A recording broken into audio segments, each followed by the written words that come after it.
November 14th, 1944. 4:37 hours, Bougainville Island. Staff Sergeant Thomas McKenna, 23 years old, pressed his face against the volcanic mud and listened to death approaching. The sound came from somewhere in the darkness ahead, rhythmic, methodical scratching. Japanese sappers, digging, getting closer to the American defensive line with every passing second. McKenna commanded a machine gun position on the perimeter of the 37th Infantry Division's forward base. His M1919 Browning sat on its tripod, loaded with standard ball ammunition. 200 yards of open ground separated his position from the jungle tree line. The sappers were out there, tunneling. In 4 previous nights, they'd breached 3 different sections of the perimeter, emerging from spider holes to throw grenades and satchel charges before melting back into the earth. Ball ammunition couldn't stop them. You couldn't kill what you couldn't see. McKenna had fired 2,500 rounds into suspected tunnel entrances over the past week. The digging never stopped. He reached for the ammunition can beside him. Different weight, different sound when the belts shifted. The armorer had delivered it 3 hours ago with a single instruction: fire in short bursts. Tell me what happens. The belt fed into the M1919 looked identical to standard ammunition, but each round weighed 1.7 ounces more. McKenna didn't know why. He was about to find out. By November 1944, American forces had been fighting in the Pacific Theater for 3 years. They'd learned a brutal truth. Conventional infantry weapons weren't designed for jungle warfare. The Japanese had mastered subterranean combat. On Bougainville alone, American forces had identified over 800 individual tunnel systems. Some stretched 200 feet underground. Some connected entire defensive networks spanning half a mile. Standard 30 Warzo 6 ball ammunition performed exactly as designed. It penetrated human targets. It could punch through wooden structures. Against earth and vegetation, it was nearly useless. A machine gun could fire 500 rounds per minute into a jungle tree line and accomplish nothing. The bullets disappeared into leaves, vines, and soil, leaving the enemy completely unharmed. The problem was quantifiable. After the Battle of Tarawa in November 1943, weapons analysts calculated that American forces had expended 45,000 machine gun rounds for every confirmed enemy casualty. On Pileleu in September 1944, that ratio climbed to 67,000 to 1. The ammunition worked.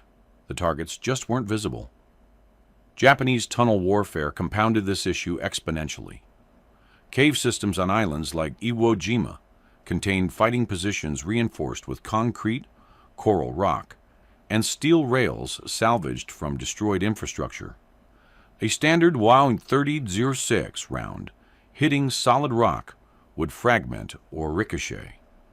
It wouldn't penetrate. It wouldn't collapse the tunnel. The defender remained safe while the attacker wasted thousands of rounds.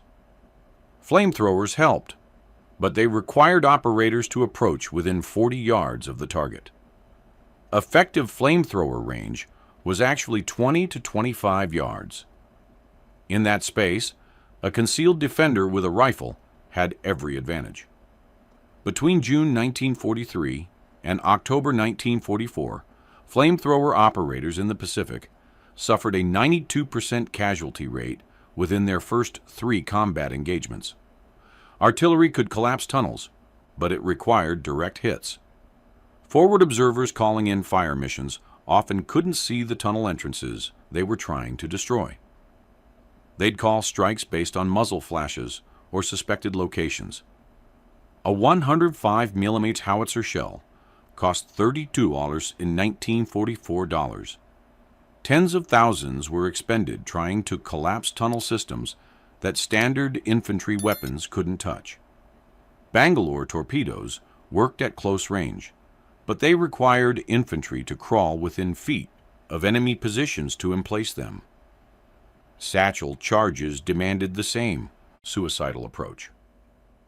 The Pacific Island campaigns from 1943 to 1945 generated 41,000 American combat deaths.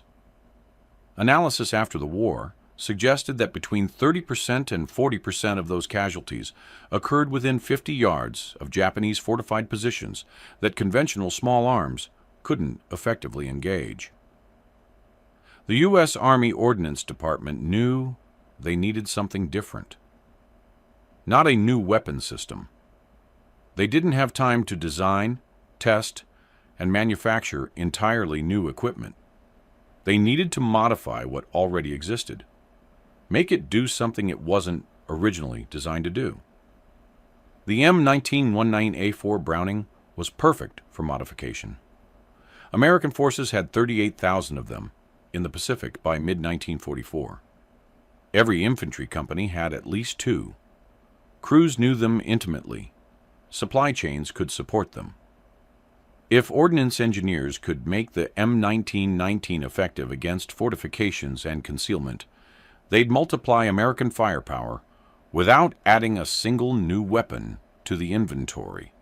The solution came from an unexpected direction, not from infantry officers or machine gun specialists, but from anti-aircraft artillery crews. If you want to see what happened when American engineers turned an infantry machine gun into something that terrified Japanese defenders, hit that like button and subscribe. This story gets wild. Back to McKenna. The concept originated at Aberdeen Proving Ground in Maryland during March 1944. Captain Richard Hollings, an ordnance officer with an engineering background, had been analyzing anti-aircraft ammunition performance. The M2 Browning .50 caliber machine gun, used in air defense roles, fired several specialized round types. One was the M8 armor-piercing incendiary, which contained a small explosive charge designed to ignite fuel tanks in enemy aircraft. Hollings asked a simple question: could a similar explosive projectile be scaled down to .30 caliber? The physics were challenging. A .30-06 cartridge case has an internal volume of approximately 68 grains of water capacity. After accounting for the propellant charge needed to achieve standard muzzle velocity of 2,800 feet per second, there was virtually no room for an explosive payload. The bullet itself weighed 150 grains in standard ball configuration. To add explosive content, engineers would need to redesign the entire projectile. The solution was the M1 incendiary round, officially designated as cartridge caliber .30, incendiary M1. But what actually reached the Pacific in fall 1944 was a modified variant that ordnance records referred to as the M1A1 incendiary explosive. The M1A1 projectile was fundamentally different from standard ball ammunition. The bullet weighed 162 grains, 12 grains heavier than standard. The front 40% of the projectile was a steel penetrator. Behind that sat a cavity containing 4.2 grains of a mixture of barium nitrate and aluminum powder. At the base was a small percussion cap connected to the penetrator through a spring-loaded firing pin mechanism. Here's how it worked. When the bullet struck a target hard enough to decelerate rapidly, such as hitting rock, wood, or packed earth, the inertia of the spring-loaded firing pin drove it forward into the percussion cap. The cap detonated the barium-aluminum mixture. The resulting explosion produced a flash temperature exceeding 4,200 degrees Fahrenheit and a concussive blast sufficient to shatter the bullet's copper jacket and spray incandescent metal fragments in a 12-inch radius. The effective result was that every bullet became a miniature grenade. Not powerful enough to kill through blast alone, but devastating against concealment. A single round hitting a log would blast a fist-sized hole through it and spray burning metal fragments through the gap. 5 rounds hitting a tunnel entrance would collapse loose earth and ignite anything flammable in the immediate vicinity. Initial testing at Aberdeen in May 1944 showed promising results. When fired at simulated Japanese bunkers, constructed from logs and earth, the M1A1 rounds achieved 340% better penetration than standard ball ammunition. More importantly, they created psychological effects standard ammunition couldn't match. The visible flash and audible explosion with each impact made suppressive fire actually suppressive. Defenders couldn't ignore it. The first production run, in July 1944, yielded 500,000 rounds. Ordnance marked them with a blue tip for identification.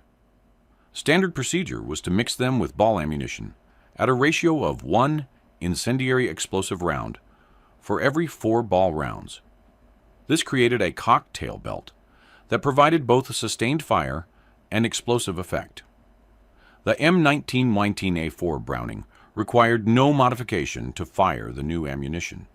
The rounds were dimensionally identical to standard .30-06. They fed through the same belt links. The gun's 24-inch barrel and 1-in-10 rifling twist stabilized them perfectly. Muzzle velocity dropped slightly to 2,750 feet per second, due to the heavier projectile weight, but this didn't significantly affect accuracy at typical jungle engagement ranges of 50 to 300 yards. Weight was the only practical concern. A standard 250-round belt of ball ammunition weighed 22 pounds. The same belt loaded with M1A1 cocktail mix weighed 26.8 pounds. For machine gun crews already carrying the 31-pound gun, the 14-pound tripod, spare barrels, and tools, an extra 4.8 pounds per belt, was noticeable but manageable. The first combat shipment reached Bougainville on November 10, 1944. 400,000 rounds distributed among 12 infantry companies. No formal training, no doctrinal guidance, just a 1-page technical bulletin explaining the round's composition and a warning: fire in controlled bursts. Do not sustain fire for more than 100 rounds continuous. Barrel temperatures exceeding 800 degrees may cause premature detonation in chamber. McKenna's unit received 1,500 rounds on November 13th, enough to load 6 250-round belts.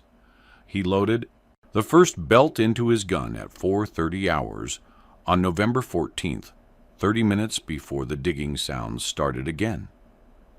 McKenna watched the darkness. 4:46 hours now. The scratching sounds had stopped 3 minutes ago. That meant the sappers were close, probably within 50 yards of the perimeter wire.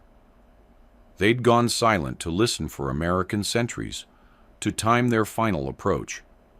His assistant gunner, Private Eddie Kowalski, 19 years old from Pennsylvania, crouched beside him with a hand on the spare barrel. Standard procedure. After 200 rounds, the barrel would need changing. Kowalski had never changed one in combat. Neither had McKenna. Their unit had rotated to Bougainville 6 weeks ago. They'd fired thousands of practice rounds. 0 in actual contact. The sound came from 190 yards out. McKenna had paced the distance 100 times during daylight. A distinct metallic click. Someone had disturbed the warning cans they'd strung in the outer wire. Not a false alarm. Not an animal. The Japanese sappers were emerging. McKenna pressed his shoulder into the M1919 stock and aligned the sights on the sound. He couldn't see anything, just blackness and the vague outline of the tree line against the slightly less black sky. His finger touched the trigger. Standard doctrine was to wait for a visible target. Don't waste ammunition firing blind. He squeezed the trigger anyway. The M1919 roared to life at 400 rounds per minute, McKenna's preferred rate, using the adjustable fire rate selector. Every fifth round in the belt was an M1A1 incendiary explosive. The difference was immediate and absolute. The first standard ball rounds disappeared into the darkness with the normal crack of supersonic bullets cutting air. Then, the first M1A1 hit something solid 190 yards out. The explosion was a sharp, bright orange flash that lit up a 15-foot section of jungle for a fraction of a second. McKenna saw everything in that instant: palm fronds, a shattered log, and a human figure diving sideways. The second M1A1 round hit 2 seconds later, 12 feet to the right of the first impact. Another flash, another glimpse of terrain. A tunnel entrance, circular, about 3 feet in diameter, reinforced with wooden planking. McKenna corrected his aim and fired a sustained burst. 20 rounds, 4 of them M1A1 incendiary explosives. All 4 hit within 10 feet of the tunnel entrance. The flashes were blinding in the darkness. Each explosion lit up more detail, more sappers. McKenna counted 5 of them now, scrambling back toward the tunnel. One wasn't fast enough. An M1A1 round hit the ground 3 feet from him. The explosion caught him in the side. He went down. McKenna saw him clutching his ribs, where incandescent metal fragments had penetrated. The wound glowed, actually glowed, from the burning aluminum embedded in his flesh. "Jesus Christ," Kowalski whispered. "What is that?" McKenna didn't answer. He shifted his fire to a second suspected tunnel entrance 40 yards left of the first. 30-round burst. 6 M1A1 impacts. The jungle erupted in sequential orange flashes like a string of firecrackers. Something caught fire, probably the wooden reinforcement planks. Flames spread, providing actual illumination now. McKenna could see clearly. 3 more sappers running. He tracked them with a sustained burst. The combination of ball and incendiary rounds was devastating. Standard bullets forced them to duck and weave. Incendiary rounds exploded against cover and eliminated it. All 3 went down within 15 seconds. 4:51 hours, 5 minutes of combat. McKenna had fired 180 rounds. The barrel glowed red hot, even in the darkness. Kowalski had the spare ready, but the engagement was over. No more movement ahead. Just flames and silence. The entire perimeter had gone quiet. Other machine gun crews had stopped firing to watch. McKenna's position was the only one engaging, and the visible effect was unlike anything anyone had seen from a .30 caliber weapon. Each impact produced a flash bright enough to see from 400 yards away. Lieutenant James Crawford, the platoon commander, reached McKenna's position at 4:58 hours. He'd crawled forward through the communication trench. "What the hell kind of ammunition is that?" Crawford asked. "New stuff," McKenna said. "Came in yesterday." Crawford looked at the burning jungle ahead. "Did you collapse those tunnels?" "Don't know, sir. Hard to tell. At first light, we're going out there. I need to see what this did." They waited for dawn. Standard security protocol. Nobody ventured beyond the perimeter wire in darkness, not even to recover bodies or assess damage. 6.23 hours. First light revealed the devastation. The primary tunnel entrance McKenna had targeted was partially collapsed. The wooden reinforcement planks had burned through completely. The earth around the entrance had been churned into loose soil by multiple explosions. Inside the tunnel, visible from the perimeter, were two bodies. Both showed burn injuries consistent with aluminum incendiary fragmentation. The secondary tunnel entrance was completely collapsed. The fire had spread through dry vegetation and ignited the wooden support beams internal to the tunnel itself. Structural failure had brought down approximately 15 feet of the tunnel's roof. Scattered across the 200-yard kill zone were 7 Japanese bodies. All showed a combination of gunshot wounds from ball ammunition and severe burn injuries from incendiary explosive rounds. 3 of the bodies had fragments of burning aluminum embedded so deeply that they'd burned through tissue into bone. One soldier's rib cage showed a hole where an aluminum fragment had penetrated, ignited the surrounding tissue, and burned a cavity 3 inches deep. Crawford ordered a patrol forward at 6:45 hours. They found 5 more bodies in the collapsed tunnels and recovered equipment that indicated this had been a sapper unit preparing for a dawn assault. Among the recovered items were 23 stick grenades, 4 satchel charges, and detailed maps of the American defensive positions. The after-action report filed at 11 hours on November 14th documented the engagement. 180 rounds expended, 12 confirmed enemy casualties, 2 tunnel systems destroyed or rendered inoperable, 0 American casualties. For comparison, the previous 3 tunnel clearing engagements on Bougainville had averaged 2,400 rounds expended per confirmed casualty, with an average of 7 American wounded per engagement. McKenna's unit received 10,000 additional rounds of M1919 incendiary explosive ammunition on November 16th. Word spread through the 37th Infantry Division within 24 hours. By November 18th, every machine gun crew in the division was requesting the new ammunition. Supply officers scrambled to redistribute existing stocks. Priority went to units in direct contact with Japanese tunnel systems. The nickname emerged organically from Japanese prisoners and interrogations reports. Multiple captives captured between November 20th and November 30th referred to the new ammunition as Kaminari-ju in Japanese, literally thunder gun, or, more colloquially, thunder machine.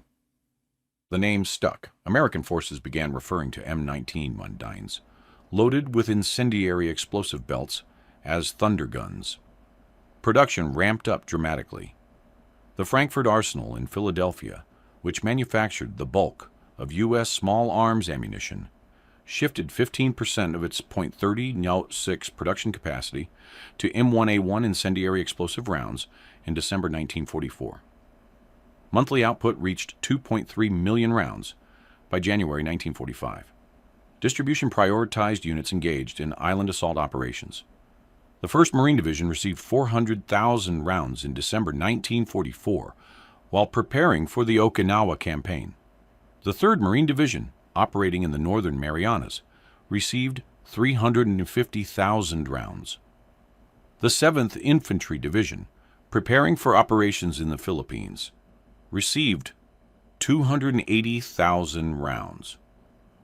But supply never matched demand. Even at peak production, monthly output of M1A1 rounds represented less than 2% of total .30-06 ammunition produced. Commanders had to ration the explosive rounds carefully.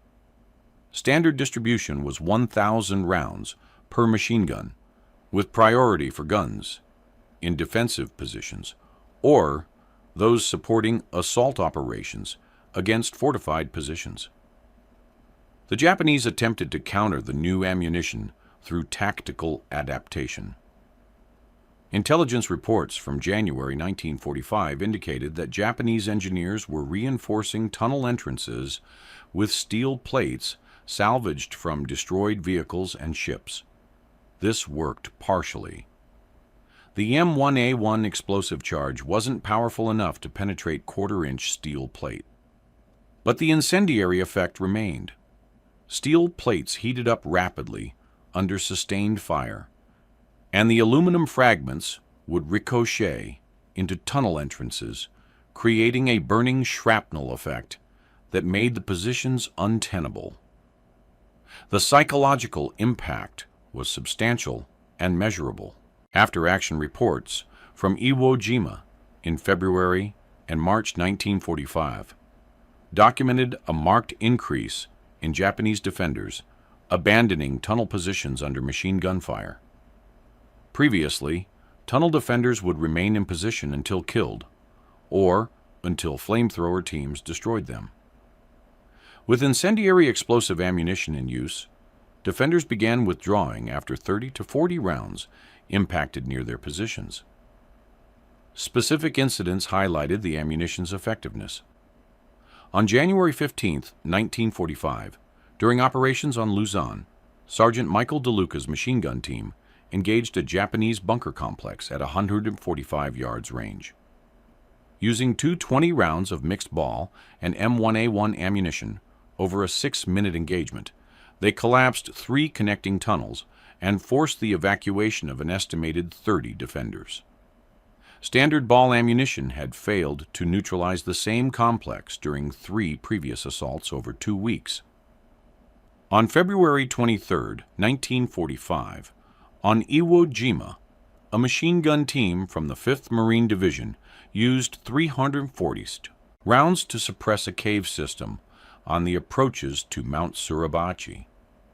The incendiary rounds ignited ammunition stored inside the cave, triggering a secondary explosion that killed 18 defenders and permanently sealed the entrance.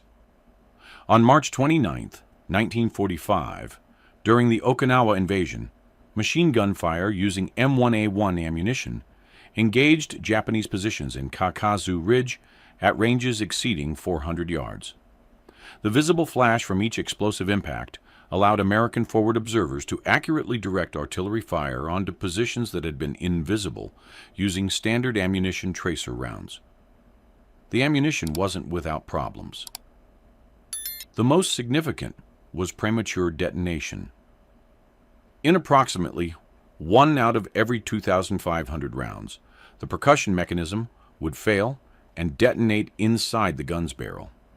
This typically occurred when barrels exceeded 850 degrees Fahrenheit, reachable after 150 to 200 rounds of sustained fire.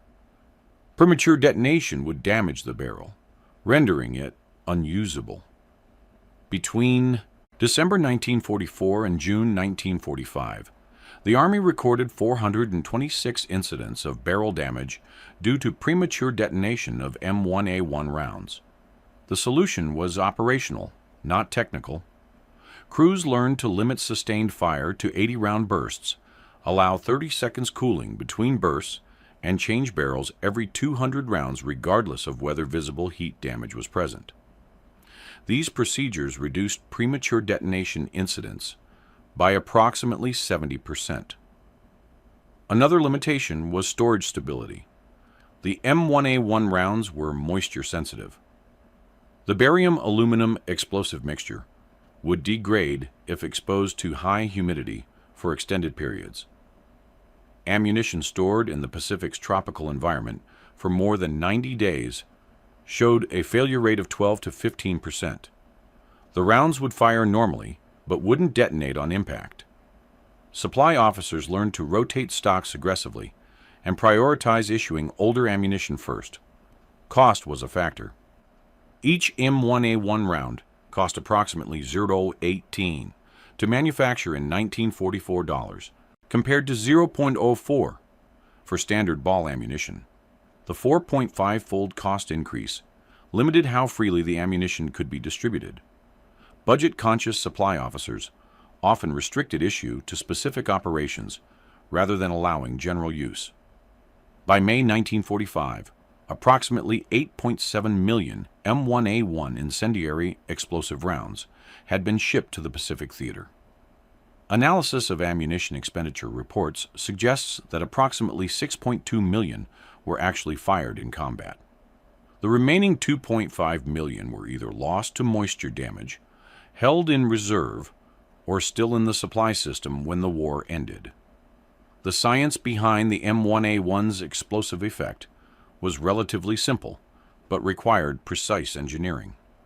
The barium nitrate oxidizer, an aluminum fuel, created what chemists call a thermite-type reaction. Unlike conventional explosives like TNT or RDX, which release energy through rapid decomposition, the barium-aluminum mixture released energy through oxidation reduction. The barium nitrate provided oxygen atoms, the aluminum provided fuel, and the percussion cap provided ignition energy. The reaction occurred in approximately 0.003 seconds, 3 milliseconds. During that time, temperatures inside the exploding projectile reached 4,200 degrees Fahrenheit. The copper jacket melted instantly. The aluminum fuel, still burning, fragmented into particles ranging from 0.5 ppm to 3 mm in diameter. These particles scattered in a roughly spherical pattern, with effective wounding radius of 6 inches and visible flash radius of 12 inches. The steel penetrator at the projectile's front wasn't consumed in the explosion. It continued forward, penetrating an additional 2 to 4 inches beyond the explosion point, depending on target material. This meant the round could punch through a log, explode inside the wood, and have the penetrator continue through the far side. The effect on fortifications was dramatic. Wood and earth barriers that would stop standard bullets were breached and destroyed. Gun crews developed sophisticated loading techniques to maximize the ammunition's effectiveness. The standard mix was 1 M1A1 round for every 4 ball rounds, but experienced crews varied this ratio based on target type. Against visible enemies in light cover, they'd increase ball ammunition to sustain higher volume of fire. Against fortifications or concealed positions, they'd increase the M1A1 ratio to 1 in 3 or even 1 in 2. Belt loading became an art form. Some crews alternated patterns: 5 ball, 1 M1A1, 3 ball, 1 M1A1, to create variable impact effects. Others front-loaded their belts with higher M1A1 ratios for the first 50 rounds to achieve immediate psychological effect, then transitioned to standard mix for sustained fire. The visual signature created tactical problems. Each M1A1 impact produced a bright orange flash, visible for over 1,000 yards in darkness. This made the firing position extremely obvious to enemy observers. Japanese mortar and artillery crews learned to target the flash signatures.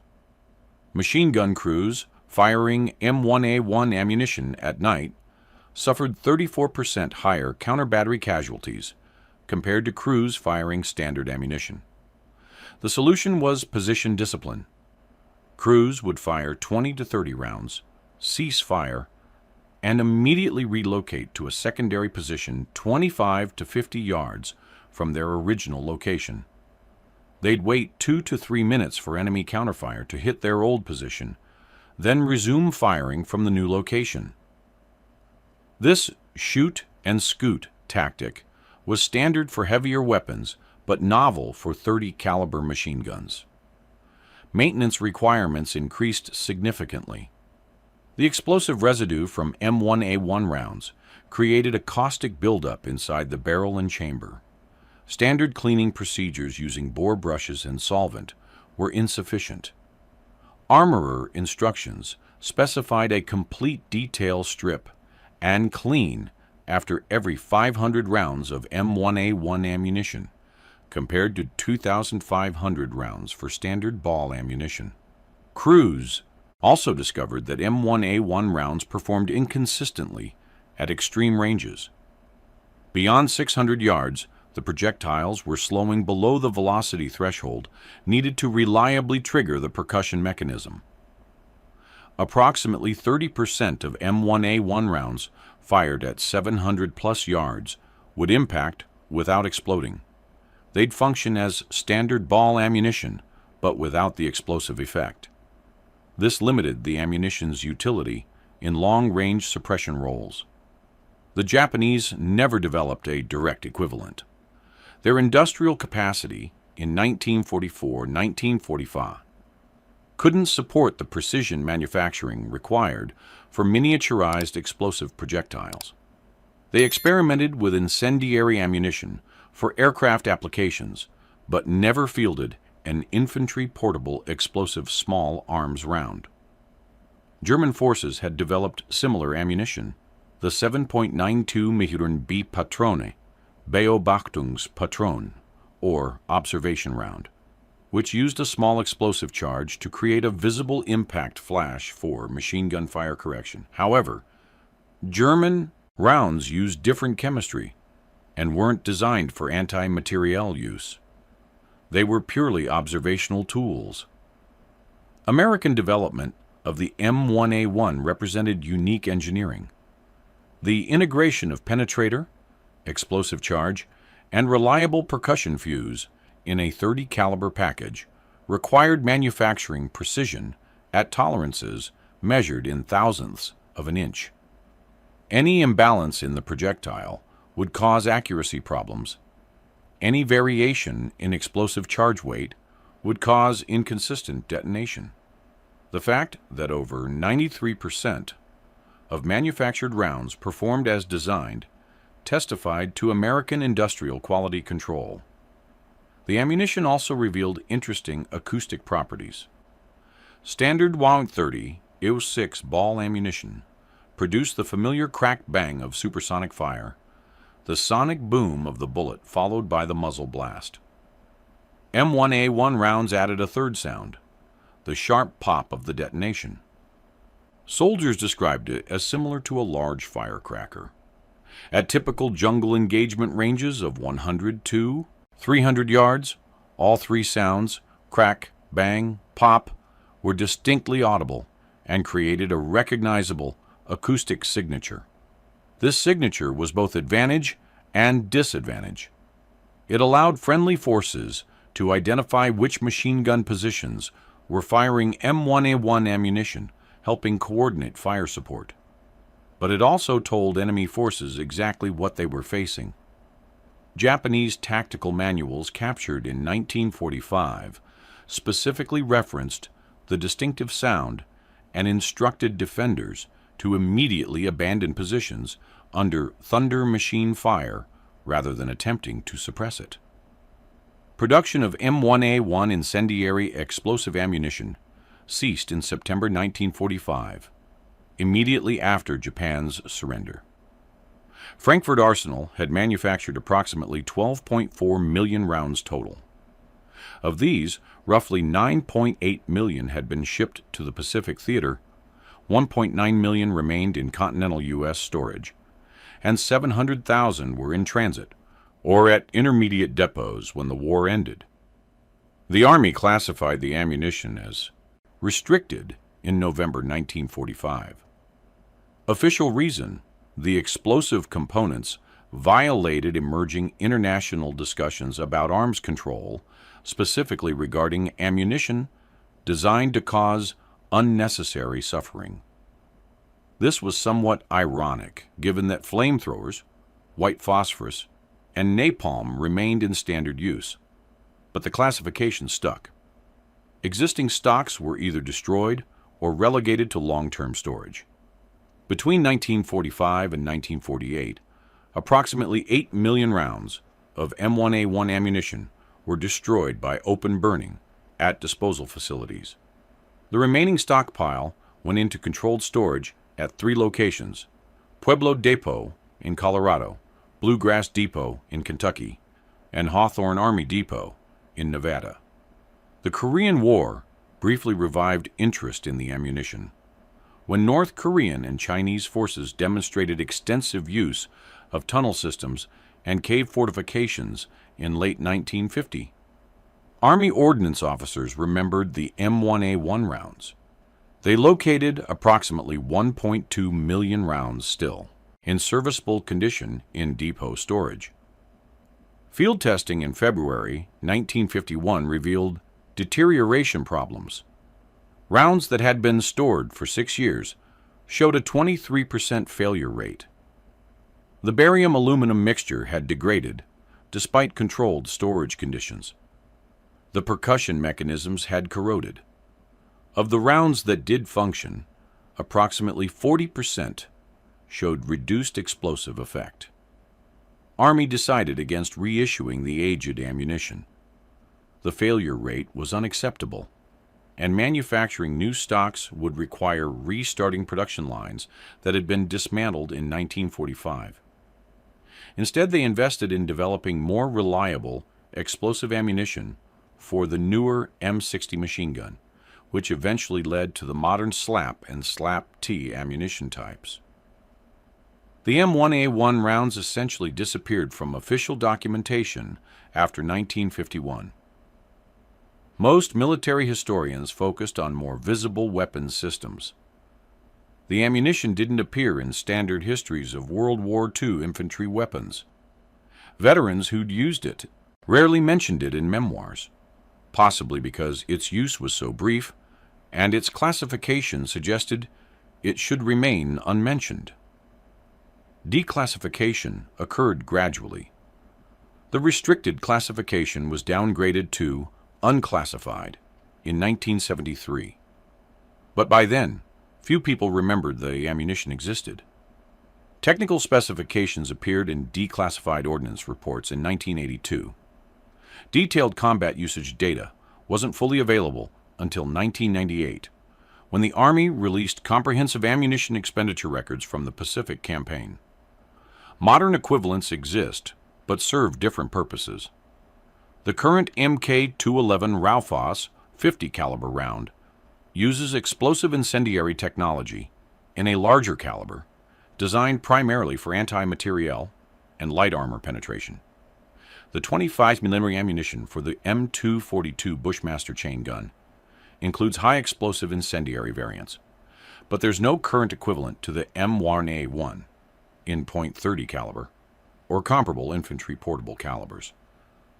The conceptual legacy persists in smart ammunition development. Modern research into miniaturized fusing and micro-explosive projectiles draws directly from lessons learned with the M1A1.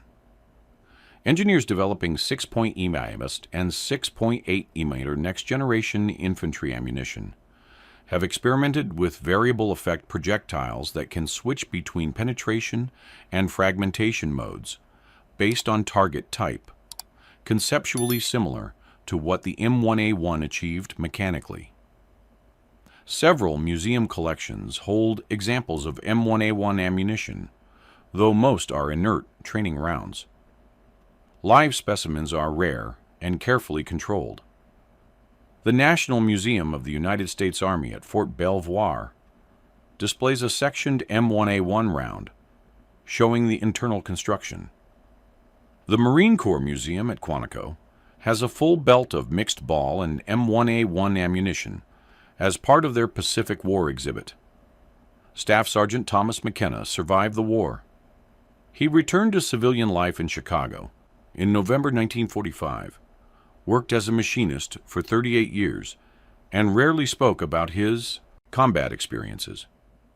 In a 1987 interview for a local veterans project, he mentioned the special ammunition exactly once, describing it only as rounds that exploded when they hit something.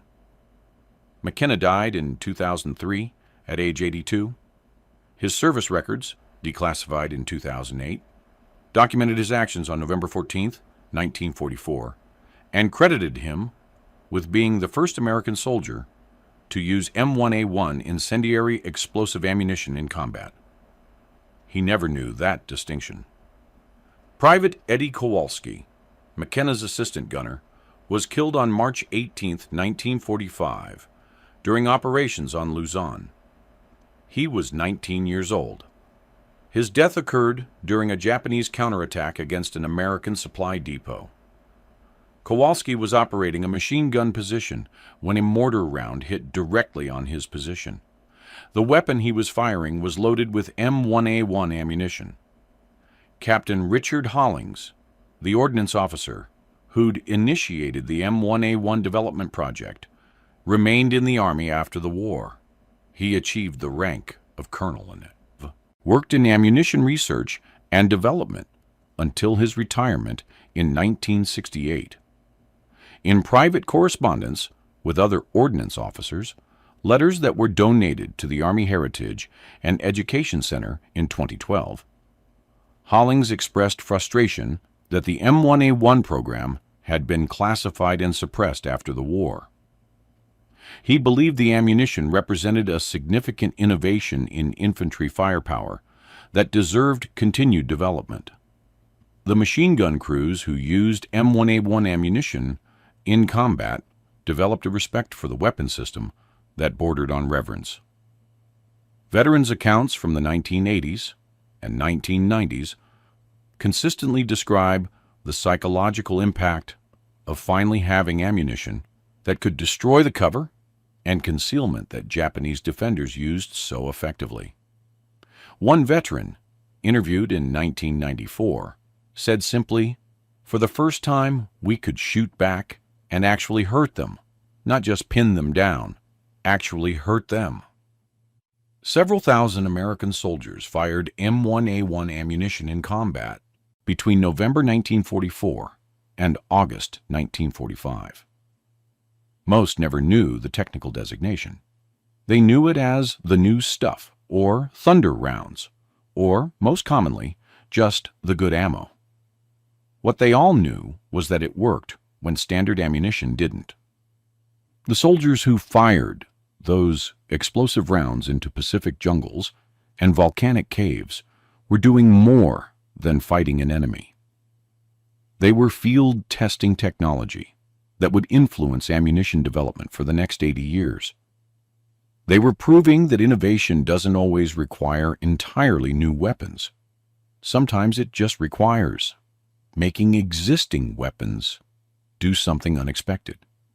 If this story showed you something about World War II you'd never heard before, hit that like button. Subscribe and turn on notifications so you don't miss the next deep dive into forgotten military technology. Drop a comment telling me where you're watching from, or if any of your family served in the Pacific. These stories need to be remembered. Every round fired. Every tunnel collapsed. Every soldier who made it home because someone invented something that gave them an edge. That's worth remembering. That's worth 60 seconds of your time to like and subscribe. See you in the next one.